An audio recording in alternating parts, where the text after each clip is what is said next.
What is going on, everyone? It's Mike back again, and of course, anything to do with Dan Friedkin, Roma, the whole relationship, of course. I come back to my good friend Andy. Andy, how are you, sir? And just to give yourselves a bit of a shout out, where would everyone find you? Hey Mike, it's good to be back. Everyone, if you're interested in following anything Roma related, we are on every streaming platform. We do the Roma Press podcast as well as the website where you can always find all the news related to Roma, which is romapress.net. We also have our YouTube channel at AS Roma Press. So that's where we put the video episodes of our podcast, which we record twice per week. There you go. You see, and just in terms of the scale of you guys, just to give everyone a bit of an understanding of how big Roma Press is and everything to do with you guys, how many monthly interactions would you say roughly you have? Oh, geez. Well, in the summer, especially every summer, as soon as the transfer window is open, those interactions go way up. So I think in the summer we've had something close to over 2 million visits on our website, which is insane. Obviously, during the season. That goes a bit down based on how well the team does, but we have really gathered quite an impressive following over the years. We are the leading English speaking website where we aggregate all the news that appear on Italian media for all English speakers in the world, and it's a really surprisingly huge community of miserable and desperate Roma fans all over the world. Yeah, well, I thought that's why I'd ask you what's going on really, and how we could potentially relate to Everton. I don't know if you've seen Everton this season, but you would have probably seen that we're struggling in the league, 19th. I just saw, yeah, I just saw the sort of the line showcasing the latest results, and it's not good. No, no, it's not good. Everton are struggling. And we've probably, as a fan base, been looking for something positive, looking for something to pick us up. It's been really rough. Obviously, Dan Friedkin originally pulled out of the deal, which I must say I was a bit heartbroken at. But then the more I read it, the fact that I think he'd done a similar thing with yourselves, I sort of thought, okay, maybe he'll come back in and come back and buy Everton. So how's it going with Dan? Because obviously 3 months ago, whenever we spoke, or 2 months ago, um, you just put in Daniele De Rossi, and we've obviously had a pre-season game, etc. So I'm getting the impression that Roma fans aren't 100% happy at the minute. So what's going on at Roma? Yes, if you were to ask now a Roma fan in the streets of Rome what they thought of Dan Friedkin, they probably tell you to go do one because as always, good decisions can very often come back to haunt you. The good decision that the Friedkins made was appointing Daniele De Rossi in the place of Jose Mourinho. Because Jose Mourinho, once again, as I mentioned on the last time I was on here, was Jose Mourinho was the Friedkins' way in to Roma. They understood that they have to find someone who's an expert, who's a veteran, who knows exactly what it means to coach a football team. Because again, Friedkins are Texas businessmen who mostly specialize in car manufacturing, Toyota. They're also big into producing Hollywood movies. So football was never really their thing. And so they knew they needed to surround themselves with people experienced in the field. And so Jose Mourinho was the guy to lead them. But Jose Mourinho did wonders for Roma in getting all the fans together, getting I think like 57 consecutive sold out stadiums, having huge crowds all year long, swarm the Stadio Olimpico, and really just reignite a really passionate atmosphere, the likes of which we hadn't seen in a long time. The previous ownership had left a pretty bitter taste in the mouth of most Roma fans.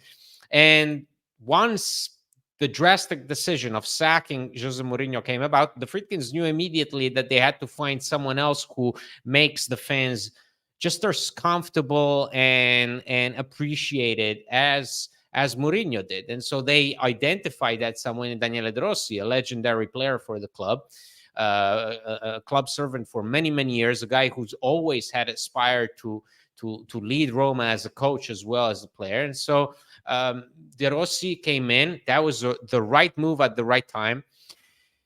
But when we last spoke, Roma had just launched a new project with De Rossi at the helm. They had decided to go a different route, to go for younger players, to go for important investments and limit the number of loans that they made. They had worked their way around financial fair play. This was a summer in which Roma spent over 100 million euros, which is huge.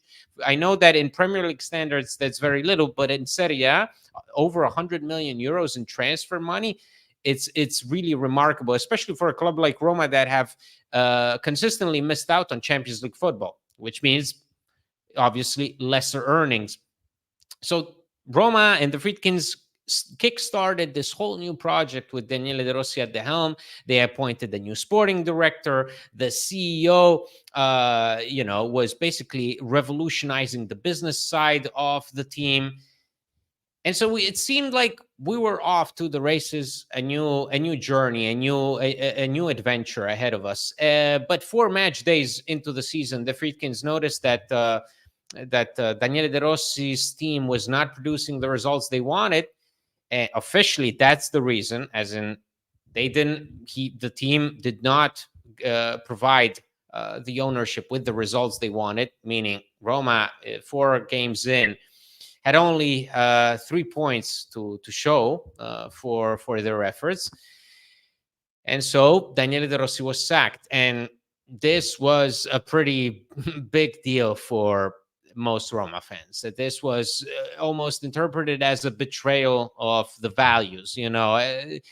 Roma fans in general, fans in Italy are very much tied to the local spirit of the team. And the local spirit says Daniele De Rossi is a legend and he's untouchable. So who are you, Dan Friedkin, to be able to sack him? And so this has caused quite some tension. There has been some boycotting. The Friedkins have been heavily criticized over this last week. I think this is the biggest rupture that this club has seen in terms of relations between club and fans. Since well before the Friedkins arrived. So we're talking about 5 years ago. So this is really quite a challenging moment for Roma fans, because they saw their idol leave. They saw the team struggle in the opening weeks, and like me, they saw the underwhelming reaction to a new project. You start a project, you have to be ready to also fail, to have some setbacks. But the Friedkins, I think, very like the businessmen they're very results based. And so before, with Jose Mourinho, there was a period of time where the results were not coming in, and the Friedkins hesitated in sacking Jose Mourinho. They did not hesitate with Daniele De Rossi. Hence, the situation we're in right now. Yeah, it's quite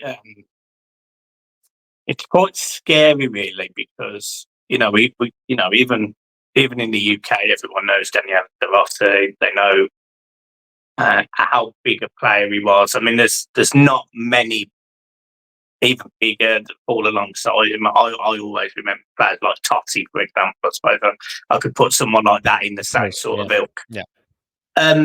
But it's surprising that he got such a short period of time. We obviously played you pre-season, so it was very obvious that there was still communication behind the scenes.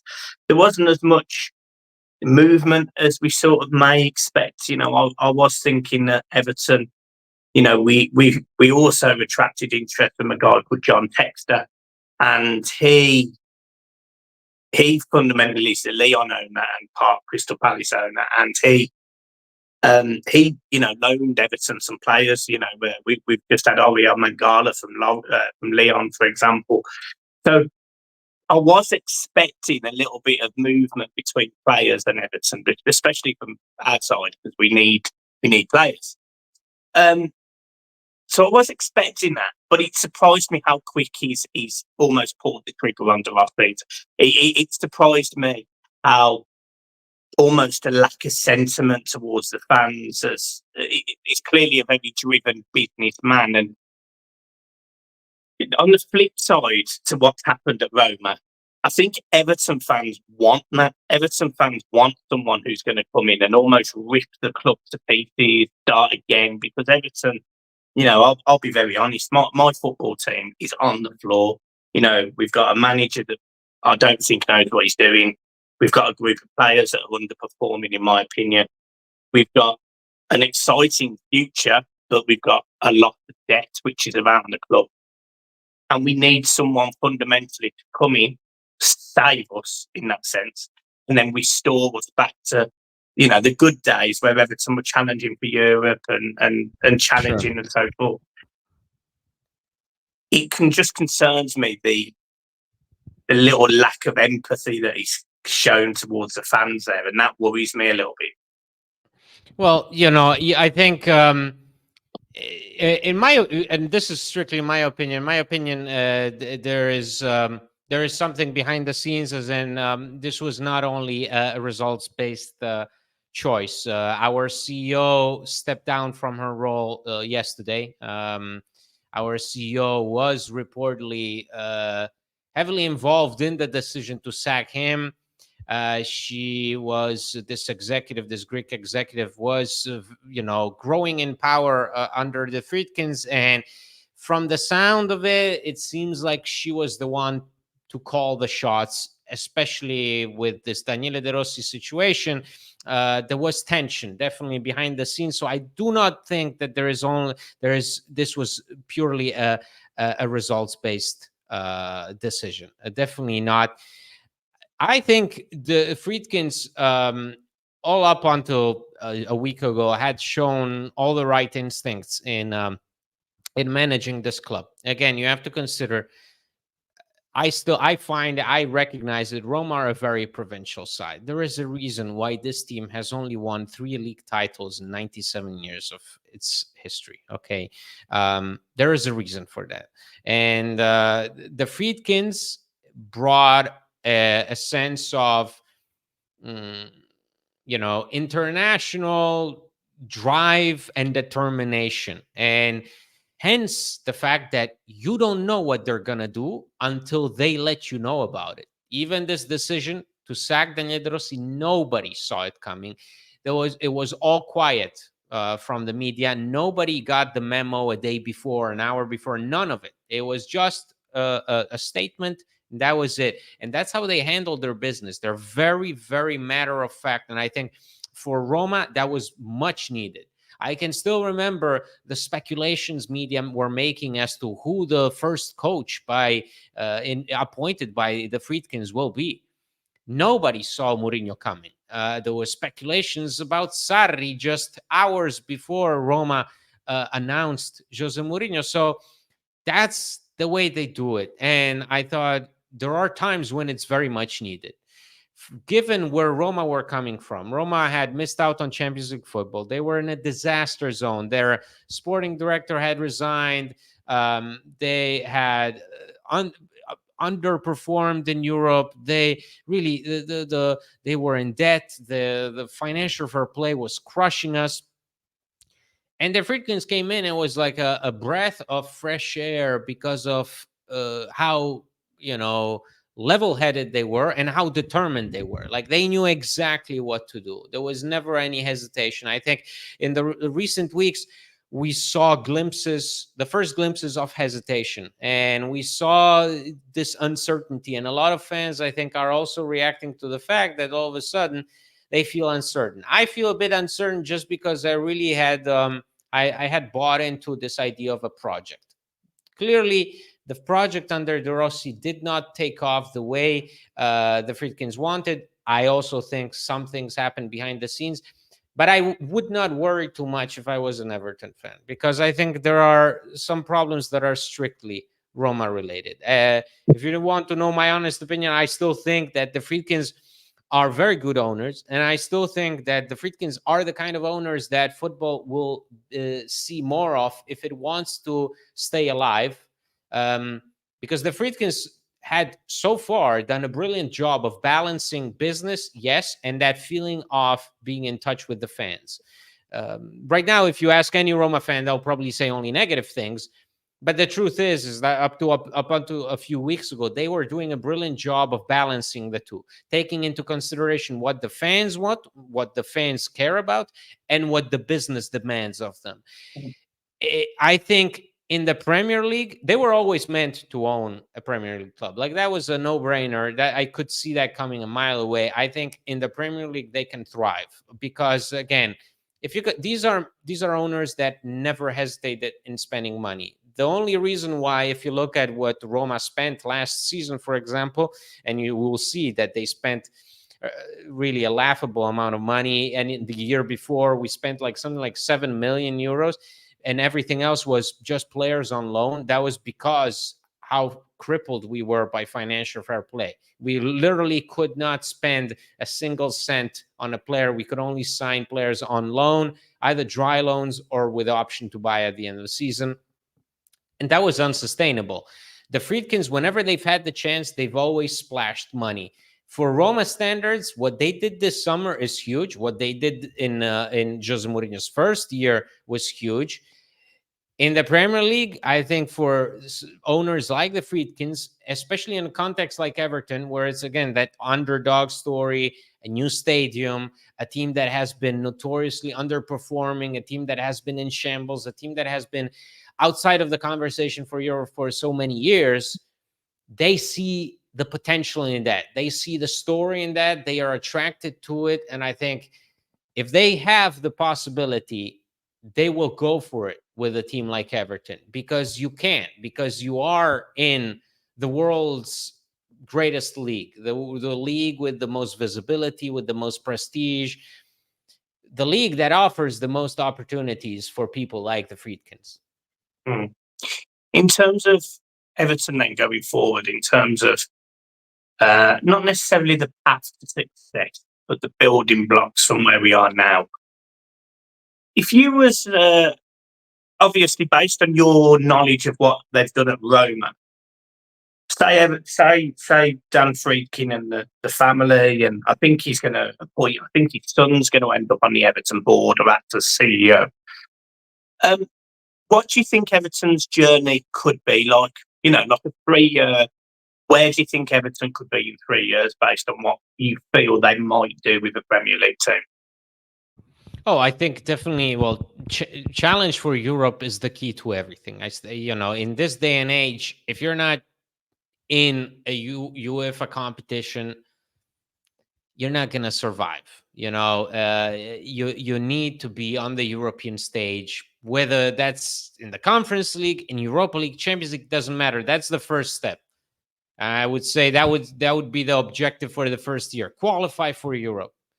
And then I guess second year would be something like win a trophy, anything, because that's something that they've clearly put a lot of weight on at Roma. They wanted the team to do well in Europe. They wanted the team to take Europe seriously, which we hadn't done previously.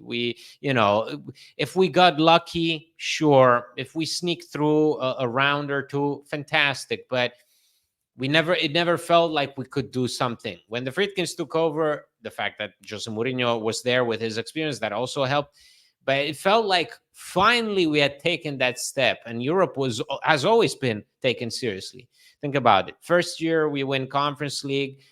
Second year, we get to the Europa League final. Third year, we get to the Europa League semifinal. Always active in this European competition. And that's the reason why right now Roma, a club that haven't qualified for Champions League football in 6 years, are sitting fifth in the UEFA standings, behind the likes of Manchester City, Real Madrid, Liverpool, and so on and so forth. So think about that. That's a pretty big deal, and that's only been through these last 4 years of really hard work and investment on the parts of Friedkin. So, in my opinion, Europe is the key to everything. Whatever else follows is a result of that. But qualifying for any European competition will definitely be number one priority. Mm. He's come in today already. So the agreement, I understand, is £500 million, which fundamentally helps clear Everton's debt, puts more money towards the finishing the stadium, and essentially running costs towards the club. He's still pending approval with the Premier League and the Financial Conduct Authority that we have in the UK. So, it's not quite done, but it looks like there's not going to be many hurdles in the way. And, it looks like he could be in play probably the end of November, maybe December. Are Roma fans worried that he might treat the two clubs differently just because of the as you mentioned, the Premier League and the exposure that the Premier League gives? So Roma fans worried that he might treat Everton different to Roma? Well, Roma fans are always worried about something. I can tell you that. Roma fans are never happy. They're always worried. They're always stressed. They're always miserable. So that's that's like a permanent state. I think obviously, you're always afraid that the prestige of the Premier League will steal your thunder, will take away from what you have to offer. Today, surprisingly, Dan and Ryan Friedkin released a very rare statement, which they've Yeah. done maybe 4 times in all of their tenure so far. So today they released a long statement where they addressed Daniele De Rossi's exit, but they also addressed this news of them taking over Everton, and they said, this will not alter our focus on Roma. We want Roma to continue competing for trophies. To me, that's encouraging, because even though a lot of Roma fans right now will be telling you, well, we want Friedkin out, we want, I don't know, Arab money or something. Right now, the truth is that nobody else would invest in the likes of Roma and Everton. Let's face it, these are two clubs that that are not in great shape. Like Roma are in better shape right now because of the Friedkins, because we've managed to cut our costs, we've managed to cut our debt, we've got our revenue up. So those are all things that were made possible by the Friedkins. If the Friedkins were to walk out today, I don't see many buyers, legitimate buyers with serious money coming and knocking at Roma's door. And I think that's very similar for Everton, because 7-7 Partners is whenever you are dealing with them, it means you're in a pretty bad place, my friend. And so, I have to trust them, and I have to believe that, as they say, this multi-symbiosis of having these clubs, one ownership and multiple clubs, is going to become the norm, Yeah. slowly but surely. And I think, as someone who watches football, as someone who comments on football, I have to just accept it, because that's the way it is. And I think it all comes down to who you appoint, the people you surround yourself with, who do you install as executives at these clubs. Those are, building solid foundations for both clubs. That's the only way forward. Yeah, completely agree. I think that's a really, really good way of looking at it, Andy, to be fair. Yeah, I think from an Everton perspective, look, I'm excited. And I think most Everton fans are, if not all. We had gone down this path with this John Textor, who owns 45% of Crystal Palace, which means he can't buy Everton at the same time he owns. So we sort of been led down this garden path almost. He comes out and releases a statement 2 weeks ago, and then today, bang, Dan Friedkin has essentially said, yes, I'm buying Everton, and agreement's done, and everything is dotted. And essentially, apart from the little things, it will happen. I'm going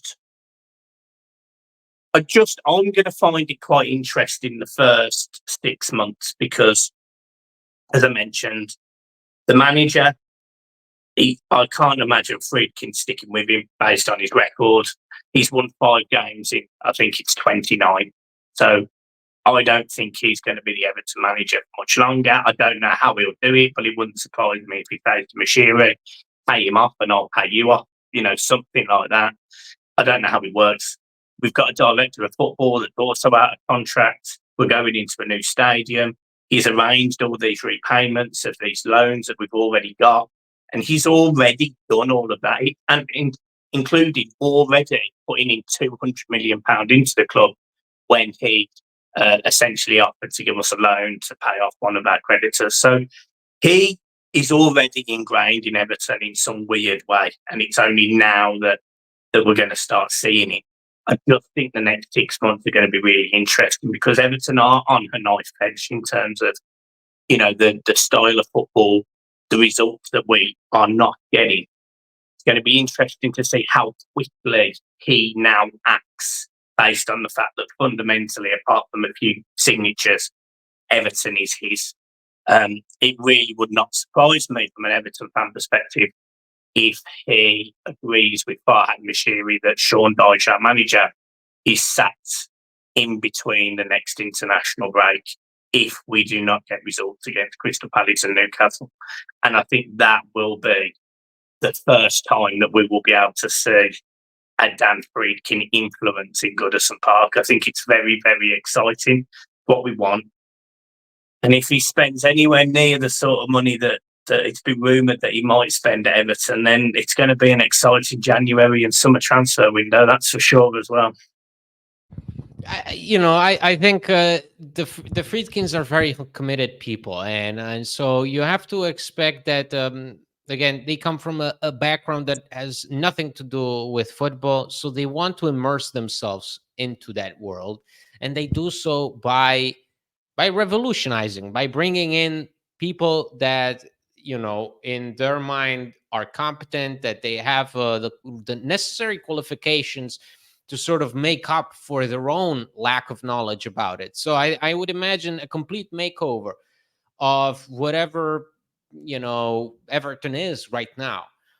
Everton are in such a mess that I wouldn't expect anyone to survive, and the Friedkins have been very open about that. If something doesn't work, away you go, because especially now, we can start seeing, with the Roma fans, we can start seeing that the fact that they haven't qualified for Champions League football throughout these 4 years of their tenure, it's starting to piss them off. It's really getting to them. They're entering their 4th season here, and they're angry. They're pissed off at the fact that despite the investments, despite signing new sponsors, despite signing new partnership deals that mean increasing the revenue, despite all this crazy energy at the stadium and the fans and this wonderful bond that they've helped build, they haven't been able to qualify for Champions League football, and they will do anything to make that happen. So I think also from an Everton perspective, brace yourself, because there's gonna be a lot of change coming in. Sounds exciting to me, Andy. Guys, we will leave it there. Andy, as always, thank you for coming on the channel. Such short notice as well. I literally messaged Andy at 20 to 8 UK time, and he was here at 8 o'clock to support us. So, as I say, make sure you go and subscribe. Make sure you go and follow all of the social media. Make sure you go and read all the statements, because it's going to get quite interesting between the two clubs. And I do think they'll start becoming some form of partnership with both teams. So make sure you follow and get up to speed with everything. And yeah, any last words from you, mate? But thank you for coming on. Sure. I just wanted to say again, thank you, Mike, for having me. And, as always, best of luck in these things. It always comes down to when it's official, and also when everything is signed, everything's approved. That's when you can start celebrating, especially with the Friedkins. Just brace yourself, because these are people, they determine when you should hear about something. So be on the lookout, because speculations will often, lead you astray. Trust what you see on the official websites. Trust the official news. That's what I can say.